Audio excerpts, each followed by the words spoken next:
Assalamualaikum, Dr. Syahdatun Nazira Abu Zani. Kami kumpulan 29 menjalankan kajian yang bertajuk Cinta Songsang LGBTQIA, Masihkah Ada Sinar Taubat?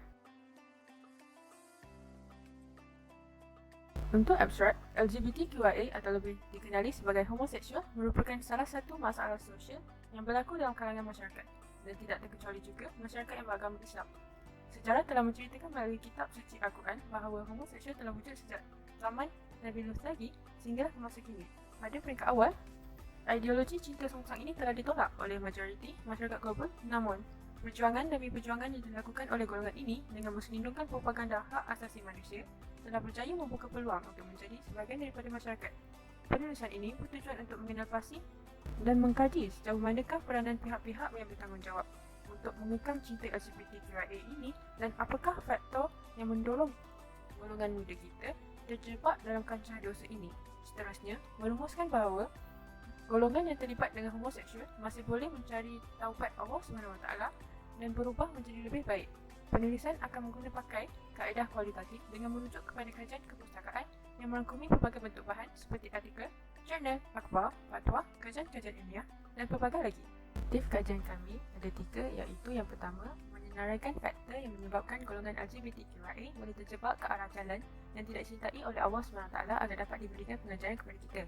Yang kedua, mengenal pasti peranan pihak-pihak yang mencintai kebesaran Allah SWT dan Islam dalam membawa golongan LGBTQIA ke arah yang dicintai oleh Allah SWT. Dan yang ketiga, untuk menyatakan usaha yang boleh dilakukan oleh golongan LGBTQIA dalam mencari pintu taubat Allah SWT. Untuk kaedah kajian, semua rujukan yang digunakan adalah daripada tahun 2015 sehingga tahun 2021. Dan kaedah kajian kami adalah kajian kepustakaan. Kajian ini digunakan untuk memperolehi pandangan, pendapat, pengalaman, idea dan maklumat-maklumat yang lebih terperinci. Kajian ini menggunakan sumber-sumber dari capaian internet, buku-buku, tesis-tesis terdahulu, jurnal, akhbar, kajian-kajian ilmiah dan sumber lain sebagai lokasi kajian. Hasil dapatan kajian dan perbincangan yang pertama iaitu faktor-faktor keterlibatan individu dalam cinta LGBTQIA. Isu LGBTQIA di negara ini dilihat semakin membimbangkan dalam kalangan masyarakat, terutamanya golongan muda. Golongan ini tanpa segan silu semakin lantang bersuara untuk menuntut hak asasi manusia kerana adanya pihak yang menyokong mereka. Lebih merisaukan, apabila sebahagian besar daripada kelompok LGBTQIA ini merupakan pelajar universiti dan golongan profesional yang beragama Islam. Isu gejala songsang ini bukanlah berpunca daripada pengaruh barat semata-mata. Ia melibatkan banyak faktor lain yang mungkin tidak disedari oleh masyarakat sekeliling. 6 faktor utama yang menjadi penyebab keterlibatan individu dalam gejala LGBTQIA ini telah dikenal pasti merangkumi aspek dalaman dan juga aspek luaran. 6 faktor tersebut adalah faktor diri sendiri, iaitu persekitaran yang berbeza daripada antina asal boleh mempengaruhi gaya hidup seseorang dan menyebabkan mereka mengalami kecelaruan identiti gender sehingga terjebak dalam LGBT. Faktor kedua adalah faktor ibu bapa, iaitu kebanyakan individu yang terjebak dalam gejala songsang ini disebabkan oleh kurangnya perhatian daripada ibu bapa yang terlalu sibuk dengan pekerjaan sehingga menyebabkan anak-anak merasa tersisih dan kesunyian dan akhirnya mencari perhatian dan yang sekian lama dicari daripada rakan-rakan sejantina mereka. Faktor yang ketiga, faktor rakan sebaya. Rakan memainkan peranan yang penting dalam kehidupan seseorang. Kebanyakan individu yang terlibat dengan gejala LGBTQIA ini dipengaruhi oleh rakan sebaya sewaktu di sekolah atau di universiti. Faktor yang seterusnya ialah faktor pengaruh masa lampau. Pengalaman yang pahit pada masa yang lalu sudah pasti memberi kesan yang negatif kepada diri seseorang. Penderaan dan gangguan seksual yang dialami semasa kanak-kanak merupakan titik permulaan keterlibatan mereka dalam gejala songsang ini. Pengalaman yang pahit ini boleh membawa mereka kepada ketagihan dan ketarikan sesama jantina apabila mereka meningkat dewasa. Seterusnya, faktor kurang penghayatan agama. Kurangnya didikan dan penghayatan agama akan menyebabkan seseorang individu itu tidak dapat membezakan perkara yang baik dan buruk sehingga akhirnya mendorong mereka melakukan sesuatu yang menyalahi ajaran agama seperti hubungan cinta songsang ini. Faktor yang terakhir adalah faktor media massa. Internet boleh mendatangkan pelbagai manfaat kepada kita, namun ia juga boleh mendatangkan pengaruh negatif apabila digunakan untuk mencari perkara-perkara yang tidak bermoral dan melalaikan.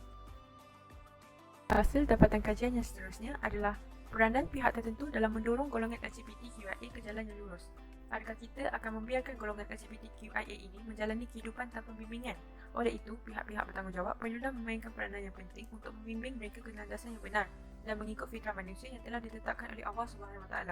4 jenis pihak telah dikenal pasti melalui tindakan dan langkah yang akan dilakukan untuk membimbing golongan LGBTQIA supaya mereka dapat melakukan perubahan ke arah kebaikan. 4 pihak tersebut ialah peranan pihak ibu bapa. Ibu bapa boleh melakukan tindakan awal dengan menerima identiti anak LGBTQIA mereka dengan hati yang terbuka yang bertujuan untuk kembalikan anak tersebut ke fitrah yang asal. Hal ini kerana penerimaan identiti golongan yang telah terpesong ini merupakan satu bentuk sokongan kepada golongan tersebut untuk berubah ke fitrah yang asal. Peranan pihak yang seterusnya adalah masyarakat Islam atau saudara Islam. Masyarakat Islam perlu mengorak tindakan awal seperti melakukan perubahan terhadap sikap masyarakat terlebih dahulu. Hal ini kerana masyarakat dilihat lebih gemar untuk melontarkan kata-kata negatif seperti menghina dan mencaci hingga membuatkan golongan tersebut bertindak lebih agresif. Pihak peranan yang seterusnya adalah pihak kerajaan. Pihak kerajaan boleh bertindak dengan mengenakan hukuman kepada individu yang terbabit dengan gejala tersebut. Tindakan sebegini bukanlah untuk menghukum golongan tersebut, tetapi ia bertujuan untuk memberikan mereka kesedaran bahawa perbuatan mereka itu sememangnya salah. Peranan pihak seterusnya adalah pihak bukan kerajaan seperti NGO atau pertubuhan luar. Pertubuhan yang ditubuhkan ini merupakan satu simbol bahawa mereka sentiasa menyokong golongan LGBTQIA ini untuk kembali ke fitrah yang asal. Misalnya PAFI, iaitu Pertubuhan Amal Firdaus. PAFI bertindak dengan mendekati golongan tersebut lalu menyampaikan dakwah bilhal. Hasil dapatan kajian yang seterusnya ialah inisiatif dan usaha golongan LGBTQIA ke arah kebaikan. Untuk berhijrah ke arah yang lebih baik, perlu bermula daripada diri sendiri, terutamanya bagi golongan yang terjebak dengan cinta songsang ini.